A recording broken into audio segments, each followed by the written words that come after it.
မင်္ဂလာပါကိုဆရာတို့ Premier League ပွဲစဉ်တွေကတော့ပြန်စပါပြီအဲ့တော့ကျွန်တော်တို့ Manchester United အသင်းကတော့ Premier League ပွဲစဉ်1အဖြစ်ကျွန်တော်တို့စနေညနေ6နာရီမှာ Hull City အသင်းနဲ့ရှင်ပြိုင်ကစားသွားမှာဖြစ်ပါတယ်ဆိုတော့ဒီပွဲစဉ်ကိုတော့ Hull City အသင်းရဲ့အိမ်ဝင်ကျွန်တော်တို့ MKM Stadium မှာရှင်ပြိုင်ကစားသွားမှာဖြစ်ပါတယ်ဆိုတော့ okay အဲ့တော့ကျွန်တော်တို့ရဲ့ Premier League ပွဲတွေတော့ပြန်စပြီဆိုတော့ United ပွဲတွေကိုကျွန်တော်တို့တောက်လျှောက်ကြည့်ရတော့မယ်ဆိုတော့ United ကျွန်တော်တို့အသင်းတွေလည်းတကယ် reality check တွေ reality test တွေပြန်စပြီဆိုတော့ okay အဲ့တော့ကျွန်တော် Hull City အကြောင်းကိုအရင်ပြောအောင်ဆိုတော့ Hull City ကကိုဆရာတို့သိတဲ့အတိုင်းပဲကျွန်တော်တို့ဒါ playoff ကနေတန်းတက်လာတဲ့အသင်းဆိုတော့ပြီးခဲ့တဲ့နှစ်ကသူဒါ championship မှာသူကအဆင့် Hull City အသင်းကဒါအဆင့်6မှာရာသီသိမ်းခဲ့တာအဲ့တော့ကျွန်တော်တို့ဒါ playoff ကိုပေါ့နော်ဒါတန်းတက်အတွက်ဒါ playoff ကစားရမယ်အသင်းအဆင့်မှာသူကဒါနောက်ဆုံးကနေသူက playoff ကိုကစားခဲ့ရတာအဲ့တော့သူ semi final မှာ Hull City က Millwall နဲ့ကစားတယ်ဆိုတော့ပထမကြော့မှာ ZZ တေးကြတယ်ကျွန်တော်ဒါဒုတိယကြော့အဝေးကွင်းမှာ 2-0 နဲ့နိုင်တယ်ပြီးတော့ကျွန်တော်ဒါ final ကိုတက်လာတယ်ဆိုတော့ final မှာ Middlesbrough နဲ့ကစားခဲ့ရတယ်ပေါ့နော်ဆိုတော့ Hull City ကဒီ playoff လမ်းကြောင်းတောက်လျှောက်မှာသူ့ထက်အင်အားပိုကြီးတဲ့အသင်းတွေနဲ့ပဲရင်ဆိုင်ခဲ့ရတယ်ဆိုတော့ final မှာလည်း Middlesbrough တက်မယ်ပဲအားလုံးကထင်ခဲ့တာသို့ပေမဲ့ Hull City ကအချိန်ပိုနောက်ဆုံးမိနစ်မှာ65မိနစ်မှာတွင်းခဲ့တဲ့ Mark Barney ရဲ့တလုံးနဲ့တော့တွင်းကုန်နဲ့ Hull City ကဒါ Middlesbrough ကိုနိုင်ရပြီးတော့ Premier League ကိုတန်းတက်လာတယ်ဆိုတော့ကျွန်တော်တို့နောက်ပိုင်းရာသီတွေကိုပြန်ကြည့်မယ်ဆိုရင်ဒါ Premier League ကို Championship ကနေတန်းတက်လာတဲ့အသင်းတွေထဲမှာဒီလို Playoff ကနေတက်လာတဲ့အသင်းတွေကအသင်းကြီးတွေကျွန်တော်တို့ဒါ Premier League ကရှိထားပြီးသားအသင်းတွေကိုပို့ပြီးတော့ဒုက္ခပေးနိုင်တာကိုကျွန်တော်တို့မြင်တွေ့ရလိမ့်မယ်ဆိုတော့ပြီးတော့နောက်တစ်ခုကဒါ Hull City ကဒါသူတို့ဒါပထမဦးဆုံး Premier League ပထမဦးဆုံးပွဲသူတို့ဒါ10စုနှစ်တခုလောက်ကြာမှာ Premier League ကိုပြန်ရောက်လာတာအဲ့တော့ဒီပွဲမှာသူတို့ဒါအိမ်ဝင်းမှာကစားရမယ်အိမ်ဝင်းပြည်သက်ရှေ့မှာပြီးတော့သူတို့ရင်ဆိုင်ရမယ့်အသင်းက Manchester United အဲ့တော့ဘာပဲဖြစ်ဖြစ်ကျွန်တော်တို့ကိုယ်တိုင်ကလည်းဒါ Hull City ရဲ့ကစားပုံကျွန်တော်တို့မသိနိုင်သေးဘူးဗျာအဲ့တော့ဒီ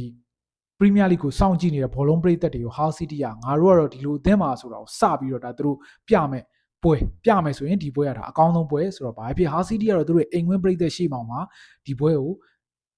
ရလက်ကောင်းအောင်ကျုံးပြီးကန်ပါပဲ Manchester United ကိုကောင်းကောင်းဒုက္ခပေးဖို့ပြင်ဆင်ထားမှာပဲဆိုတော့ဒါတော့ Hull City ဘက်ကအချမ်းပေါ့အဲ့တော့ကျွန်တော် Manchester United ဘက်ကိုကြည့်မယ်ဆိုတော့ United ဘက်ကတော့ပြောစရာတွေများတယ်အထူးသဖြင့်ဒါကျွန်တော်တို့ရဲ့ကွင်းလယ်ဆိုတော့ United ကလာမယ့်ယာတီကိုကွင်းလယ်အထိုင်အသစ်နဲ့ကျွန်တော်တို့ယာတီစရမယ်ဘာဖြစ်လို့လဲဆိုတော့ကျွန်တော်ပြောရရင်ပြီးခဲ့တဲ့ယာတီကကျွန်တော်တို့ဒါ Casemiro ထွက်သွားတယ်ပေါ့နော်ကျွန်တော်တို့ယာတီကောင်မှာ Casey ထွက်သွားတယ်ဆိုတော့ Casemiro ရဲ့ impact က Manchester United အဆင့်3နဲ့ယာတီသိမ်းခဲ့တဲ့ဒီတောက်လျှောက်ပန်းဝင်ခီးလမ်းမှာ Casey ရဲ့ impact ကတော်တော်ကြီးတယ်ဆိုတော့ကျွန်တော်တို့ကဒီလိုကစားသမားကိုလက်လွတ်လိုက်ရတယ်အဲ့ဒီနောက်မှာ United ကဒီနွေရာသီမှာကွင်းလယ်ကစားသမားအဖြစ်မှုတွေပြုလုပ်နေတယ်ကျွန်တော်တို့နောက်ဆုံးဆိုရင် Ineos ရဲ့အဓိကခေါ်ယူမှုအဖြစ်သူတို့သတ်မှတ်ထားတဲ့ Carlos Baleba ရဲ့အပြောင်းရွှေ့တဲ့သတင်းတက်လာတယ်ကျွန်တော်အခုဗီဒီယိုရိုက်နေတဲ့အထိတော့ဒါသဘောတူညီမှုမရသေးဘူးသို့ပေမဲ့ဗျာသဘောတူညီမှုရလို့ Carlos Baleba ရောက်လာတယ်ဆိုရင်တော့မှ Carlos Baleba ကဒဏ်ရာနဲ့ဗျာချက်ချင်းအသင်းမှာဝင်ကစားဖို့ဆိုတော့မဖြစ်နိုင်သေးဘူးအဲ့တော့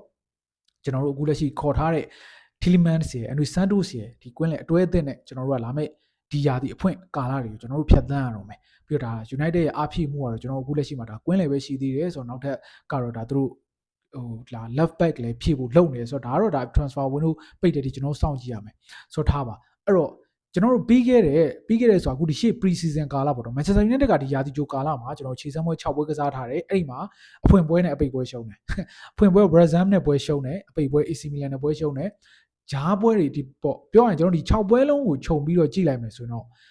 okay ကျွန်တော်ဒါလက်ခံလို့ရတဲ့အနေအထားမှာရှိတယ် United ကဒါ pre season ကာလကောင်းကောင်းလေးဖြတ်တန်းခဲ့လို့ပြောလို့ရတယ်ကျွန်တော် pre season ကာလမှာကောင်းကွက်တွေရှိတယ်ဗျာကျွန်တော်ဒါ Tico နိုင်တာတို့ PSG ကိုနိုင်တာတို့ဒါအသင်းရဲ့ကစားပုံလေးတွေအဆင်ပြေတာပြီးတော့ဒါအပူမိုးထောက်လျှောက်ဂိုးသွင်းချီရနေတာစသဖြင့်ပေါ့နော်ဒါကျွန်တော်ပြောမယ်ဆိုရင် United ကဒါကောင်းကွက်တွေရှိတယ်ဆိုတော့အထူးသဖြင့်ဒါပရိသတ်တွေသိသဘောမကျကြတော့ဒါနောက်ဆုံး AC Milan နဲ့ပွဲမှာရုပ်ပြက်ဆင်းပြက်ဖြစ်သွားတဲ့အနေအထားပေါ့နော်ဆိုတော့အဲ့ဒီမှာဒါပရိသတ်တော်တော်များများတော့သိသဘောမကျဘူးသို့ပေမဲ့အခုဒါပြောင်းရွှေ့သတင်းတွေတက်လာတဲ့ပုံမှာတော့အားရကြတယ်ပေါ့ဆိုတော့ထားပါအဲ့တော့အခုဒါ Premier League ပွဲစဉ်1ကပြန်စပြီအဲ့တော့ကျွန်တော်ရှေ့မှာပြောခဲ့သလိုပဲ United အတွက်ဒါ reality check ကတော့စပြီဆိုတော့ okay အဲ့တော့ကျွန်တော်ဒီပွဲမှာပဲကစားသမားတွေပွဲထွက်မယ်ထင်လဲအဲ့တော့မနေ့က Michael Carrick ရဲ့ပြောကြားချက်အရဒဏ်ရာရလူစင်းကိုကျွန်တော်တစ်ချက်ကြည့်မယ်ဆိုရင် Matthijs De Ligt ကကျွန်တော်တို့လက်ရှိမှာအသင်းနဲ့ training ဆင်းနေတယ်သို့ပေမဲ့ဒီပွဲမှာမပါနိုင်သေးဘူးပြီးတော့မေဆာမောင်လည်းမပါနိုင်သေးဘူးဘန်ဂျမင်ဆက်စကိုကတော့ကြန့်ခိုင်မှုပြည့်နေပြီအသင်းနဲ့လည်း training ဆင်းနေပြီဒါပေမဲ့အခုဒါလာမယ့် Hull City နဲ့ပွဲမှာပွဲကစားချိန်မိနစ်အနည်းငယ်တော့ရသွားလိမ့်မယ်ဆိုပြီးတော့ Michael Carrick ကပြောတယ်အဲ့တော့ ဒီ Sesco ကလည်းကျွန်တော်ဒါပွဲထွက်ပါဝင်လာမှာတော့မဟုတ်သေးဘူး okay အဲ့တော့ ပွဲထွက်လူစင်ဘယ်လိုပုံစံဖြစ်လာနိုင်မလဲပေါ့ဆိုတော့ကျွန်တော်အထင်ကတော့ကျွန်တော်ဒါကိုသမားနေရာမှာ Sunny Lemons ကျွန်တော်ဒါ Center Back အတွဲမှာဆိုရင် Harry Maguire နဲ့ Eden Heaven တို့တွဲလာမယ်လို့ကျွန်တော်ထင်တယ်ဘယ်ညာနှစ်ဖက်မှာတော့ Luke Shaw ရဲ့ကျွန်တော် Diego Dalot ရဲ့ပေါ့နော်ဆိုတော့ကွင်းလယ်အထိုင်ဆိုတော့ကွင်းလယ်မှာတော့ကျွန်တော်တို့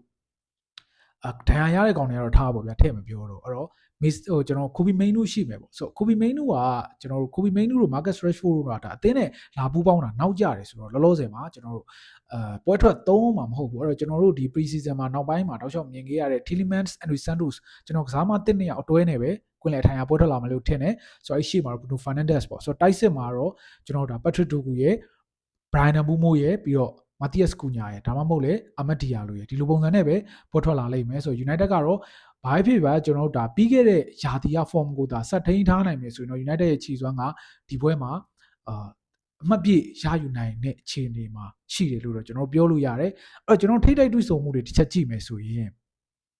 United နဲ့ Hull City နဲ့ထိတိုက်တွေ့ဆုံမှုတွေမှာ United က Hull City ကိုမရှုံးဘူးပြီးတော့နောက်တစ်ခုက Manchester United ကကျွန်တော်ဒီလို Premier League အဖွင့်ပွဲတွေမှာတန်းတက်အသင်းတွေနဲ့ရင်ဆိုင်ခဲ့ရတဲ့ပွဲတွေမှာဆိုရင်